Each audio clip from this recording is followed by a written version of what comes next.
form 34 en gima bendo sebedo kayuare. Ang'o momiyo wachni bedo koda akaw thuolo malach mondo mitieki?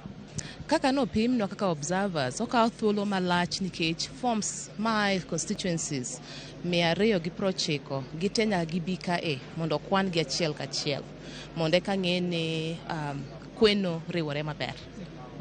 To nyaki chak bedo ka in observe, ang'o mise wach ka ni ng'e observe, iseneno ang'o miseneno madang' inyiswa ni to chenro ni dhi nade? Aseneno ka kweno dhi to dhi mos. En mana ni ogidwa ni mondo ji odok. Wara ni kogol kwen to gol kwen kwano maber ma ji ok bidok ni ji dok e court.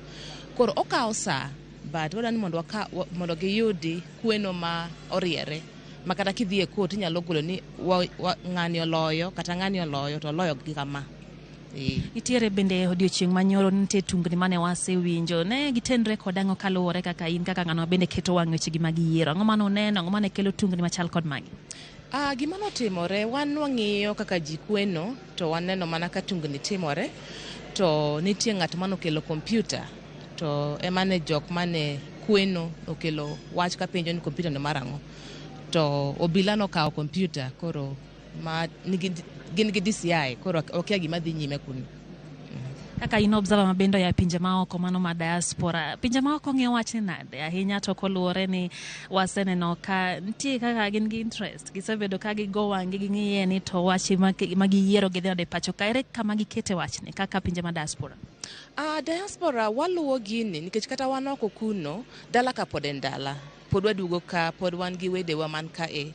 Koro ng'eny jo diaspora luwo yiero ni matek. To kendo gima ji oluoro ni kik wabed gi tungni kaka mosebedo ka timore bang' yiero ka yiero. So interest ma jo diaspora nitie ka mang'eny kabisa. Emomiyo amba biro ka mondo ane gi wang'a.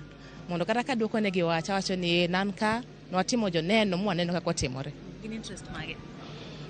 Interest mar jo diaspora? Gidwaro ni mondo gimbe giduog dala ka gitim business giyud tije nikech bedo oko bolowa bedo oko ber dala home is always the best. So mane interest mwan godo wadwa ni kwadugo ka to be wawe oro pesa mang'eny mondo economy obed maber.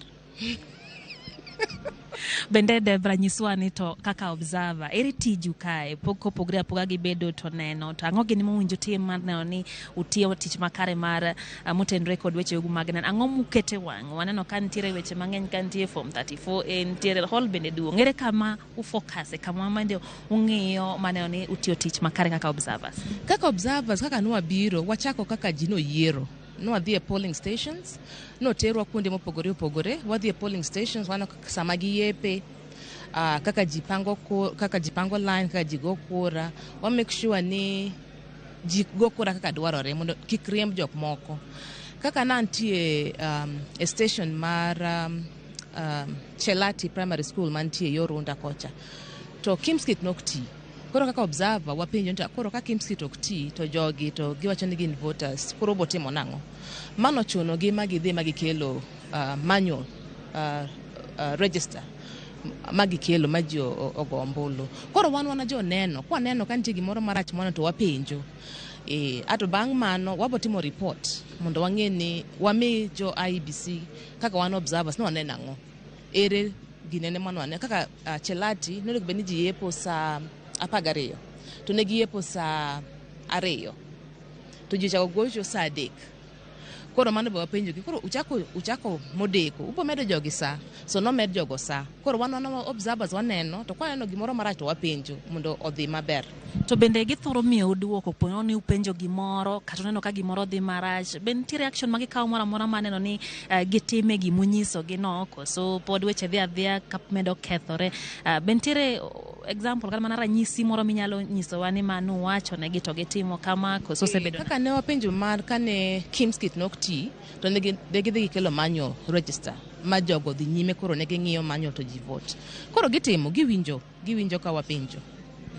Ka ing'iyo kaka observer wachne onyaka thuolo marom nade nikech wang'iyo ni IBC omi thuolo mandala 7 kata kamano ni geno ni maybe kawuono kiny rucha odiochieng' moro mabende wachne nyalo bire giko.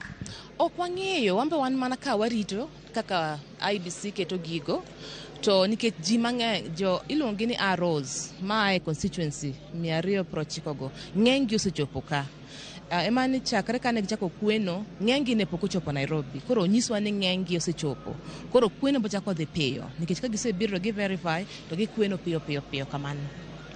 Kapok watieko nyise jokanyana wach moro kotenre kod anisani koro chunyi gi medo njawre gi medo rito ni ok gine ka rumo wuoye kodgi wach mogik ka koro watieko.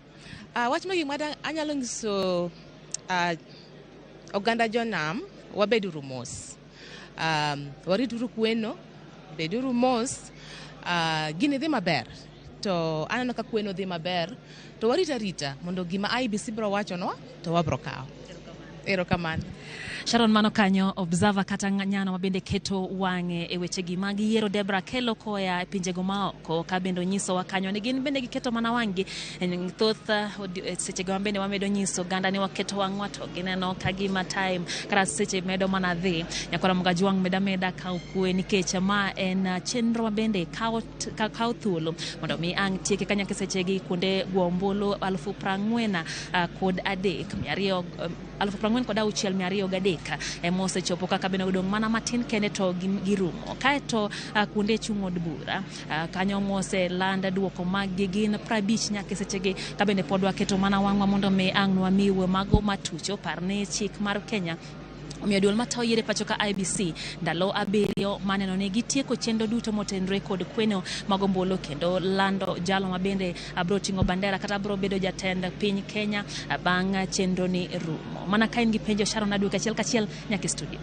Lidero kama na inya onge koda penjo ang'eni kweth mar kata mana duol mochung' weche mag yiero mar mano IBC pod biro medo chiwo nwa kata mana iluongo ni reports kaluwore kod kwan ma osedonjo kaluwore gi kwan ma bende pod gi kwano. Ero kama na inya Lydia Okeyo nyakwara muge jong mana kaka ni sewinje kinde mose ka